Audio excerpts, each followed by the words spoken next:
Assalamualaikum warahmatullahi wabarakatuh. Pada kesempatan ini, kami akan mempresentasikan salah satu algoritma kriptografi kunci publik, yaitu algoritma RSA. Nah, materi yang kami sampaikan merujuk pada materi yang disampaikan oleh Bapak Rinaldi Munir. RSA merupakan algoritma kriptografi kunci publik yang paling terkenal dan paling banyak digunakan hingga saat ini. Algoritma ini dikembangkan oleh 3 peneliti dari MIT, yaitu Ronald Rivest, Adi Samir, dan Leonard Edelman pada tahun 1976. Nah, nama RSA diambil dari inisial ketiga penciptanya. Keamanan algoritma RSA terletak pada sulitnya memfaktorkan bilangan bulat yang sangat besar menjadi faktor-faktor primanya. Jadi, semakin besar bilangan prima yang digunakan, maka semakin tinggi pula tingkat keamanan algoritma RSA. Pada konsep dasarnya, algoritma RSA menggunakan dua bilangan prima besar yang dilambangkan dengan P dan Q. Dari kedua bilangan tersebut dibentuk nilai N sebagai hasil perkalian P dan Q, serta dihitung nilai fungsi Taussian dari N. Proses ini menghasilkan sepasang kunci, yaitu kunci publik untuk enkripsi dan kunci private untuk dekripsi. Nah, dalam animasi ini ada 3 pihak, yaitu Alice sebagai pengirim pesan, Bob sebagai penerima pesan, dan Ip sebagai pihak penyadap. Alice membangkitkan sepasang kunci, yaitu kunci publik dan kunci private. Kunci publik dibagikan kepada Bob, dan pada proses pengiriman, kunci tersebut juga dapat diketahui oleh Eve. Namun, kunci private hanya dimiliki oleh Alice dan tidak diketahui oleh pihak lain. Selanjutnya, animasi menunjukkan proses pembangkitan kunci RSA. Alice memilih dua bilangan prima besar, yaitu P dan Q, kemudian mengalihkannya untuk menghasilkan nilai N. Setelah itu, Alice menghitung nilai fungsi Taussian dari N, yaitu P dikurangi 1 dikali Q dikurangi 1. Kemudian, Alice memilih bilangan E yang relatif prima terhadap nilai Taussian tersebut. Langkah berikutnya, menghitung nilai D sebagai inverse dari E terhadap fungsi Taussian. Pada akhirnya, pasangan nilai E dan N membentuk kunci publik, sedangkan nilai D menjadi kunci private. Dengan mekanisme ini, RSA dapat menjaga keamanan komunikasi meskipun kunci publik diketahui oleh pihak lain. Berdasarkan mekanisme pembentukan kunci RSA, terdapat beberapa properti penting yang perlu diperhatikan. Nilai P dan Q merupakan bilangan prima dan bersifat rahasia. Nilai N diperoleh dari hasil perkalian P dikali Q. Nah, nilai N ini bersifat tidak rahasia. Selanjutnya, terdapat fungsi Taussian N dengan rumus P dikurangi 1 dikali Q dikurangi 1. Nilai Taussian N ini bersifat rahasia. Nilai E merupakan kunci enkripsi dan bersifat tidak rahasia, dengan syarat pembagi bersama terbesar antara E dan Taussian N sama dengan 1. Nah, nilai D merupakan kunci dekripsi dan bersifat rahasia. Nilai D dihitung dari kekongruenan D kongruen dengan inverse E dalam modulus Taussian N.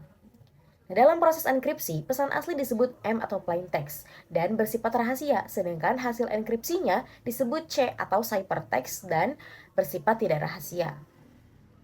Dalam sistem public key infrastruktur atau PKI, RSA berperan penting dalam pengamanan pertukaran kunci, pembuatan tanda tangan digital, serta verifikasi identitas pengguna. Nah, RSA banyak digunakan pada sistem keamanan seperti SSL, TLS, HTTPS, dan sertifikat digital. Kelebihan algoritma RSA antara lain adalah tingkat keamanannya yang tinggi apabila menggunakan ukuran kunci yang besar. Nah, selain itu, RSA merupakan algoritma yang telah lama digunakan, teruji, dan mendukung tanda tangan digital. Di sisi lain, algoritma RSA memiliki kelemahan dari segi performa karena lebih lambat dibandingkan algoritma kriptografi kunci simetri seperti AES atau DES. Oleh karena itu, dalam penerapannya RSA tidak digunakan untuk mengenkripsi pesan secara langsung, melainkan digunakan untuk mengenkripsi kunci simetri yang kemudian dipakai untuk mengenkripsi. Baik, di sini saya Sandi Pranata izin untuk melanjutkan terkait pembahasan RSA yang udah disampaikan oleh rekan saya Lulu Abida. Di sini saya akan menjelaskan terkait penggunaan dari RSA ini. Sebagaimana kita ketahui di era digital ini, keamanan data menjadi hal yang sangat penting. Setiap harinya kita mengirim suatu pesan, membuka website, dan melakukan suatu transaksi secara online. Namun, tidak semua data boleh dibaca oleh sembarang orang. Disinilah algoritma RSA itu berperan. Nah, sebagaimana mulai dijelaskan oleh rekan saya bahwa RSA itu adalah salah satu algoritma kriptografi kunci publik yang digunakan untuk mengamankan komunikasi digital. RSA juga bekerja secara dengan dua kunci, yaitu kunci publik dan kunci privat. Kunci publik digunakan untuk mengenkripsi data, sedangkan kunci privat digunakan untuk membuka atau mendeskripsikan data tersebut. Nah, dalam penggunaannya, RSA juga banyak dimanfaatkan untuk pertukaran kunci secara aman. Ketika seseorang mengakses sebuah website dengan protokol HTTPS atau RSA juga membantu mengamankan proses awal komunikasi agar data yang dikirim tidak dapat disadap oleh pihak lain. Selain itu juga RSA juga digunakan dalam pembuatan dan verifikasi tanda tangan digital. Tanda tangan digital berfungsi untuk memastikan bahwa data benar-benar dikirim oleh pihak yang sah dan tidak mengalami perubahan selama proses itu berjalan atau selama proses pengiriman. Nah, RSA juga menjadi bagian penting dari sistem public key infrastruktur atau PKI. Melalui PKI ini, identitas pengguna dan website dapat diverifikasi menggunakan sertifikat digital sehingga pengguna dapat merasa lebih aman saat mengakses suatu layanan online.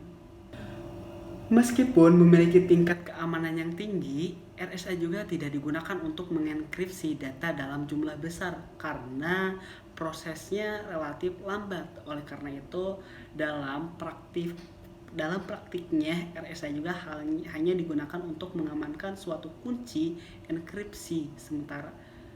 Oleh karena itu, dalam praktik RSA juga hanya digunakan untuk mengamankan suatu kunci enkripsi. Sementara proses enkripsi data utama menggunakan algoritma hal lainnya yang lebih cepat seperti AES. Oke. Dengan perannya tersebut, RSA masih menjadi algoritma penting dalam dunia keamanan. Dengan perannya tersebut, RSA masih menjadi algoritma penting dalam dunia keamanan informasi hingga saat ini. Oke, next selanjutnya yaitu pembahasan terkait apakah RSA ini masih relevan. Oke, setelah memahami cara kerja dan penggunaan dari algoritma RSA, muncullah salah satu pertanyaan penting, apakah RSA ini masih digunakan atau udah menjadi sejarah atau historitis gitu. Nah, jawabannya adalah RSA ini masih aktif digunakan. RSA juga tidak termasuk ke dalam algoritma historitis. Hingga saat ini, algoritma ini juga masih digunakan dalam berbagai sistem keamanan digital. Salah satu contohnya adalah pada protokol HTTPS atau Hypertext Transfer Protocol Secure yang berfungsi untuk mengamankan komunikasi antara pengguna dan website. Oke. Selain itu juga, RSA juga berperan penting dalam sertifikasi SSL atau Public Key Infrastructure atau PKI yang digunakan untuk memverifikasi identitas website dan pengguna di internet. RCS juga masih diajarkan dan diimplementasikan secara nyata baik di dunia akademik maupun industri. Hal ini menunjukkan bahwa RSA ini tetap relevan dan memiliki peran penting dalam bidang keamanan informasi. Dari sisi keamanan, RSA masih tergolong aman selama menggunakan ukuran kunci yang cukup besar yaitu minimal 2048 bit. Ukuran kunci ini membuat proses pemecahan kunci menjadi sangat sulit bagi pihak yang tidak berwenang. Dan hal ini berbeda dengan algoritma yang sudah bersifat historitis seperti DES dan MD5. DES ini tidak lagi aman karena ukurannya cukup kecil, yang sementara MD5 juga memiliki banyak celah keamanan dan rentan terhadap serangan digital. Oleh karena itu, dapat disimpulkan bahwa RSA ini bukan algoritma historitis atau melainkan algoritma yang masih aktif digunakan dan memiliki peran penting dalam sistem keamanan digital hingga saat ini. Baik, itu saja yang dapat kami sampaikan. Saya mewakili rekan saya, Lolo Abida, dan saya sendiri, Sandi Pranata, mengucapkan terima kasih banyak atas perhatiannya sudah menonton videonya dari awal hingga akhir, dan kami juga mengucapkan mohon maaf bila ada kekurangan dalam segi penyampaian, baik itu dari segi materi kata dan tutur kalimat gitu. Mungkin itu saja. Sekian dari kami. Terima kasih. Wassalamualaikum warahmatullahi wabarakatuh.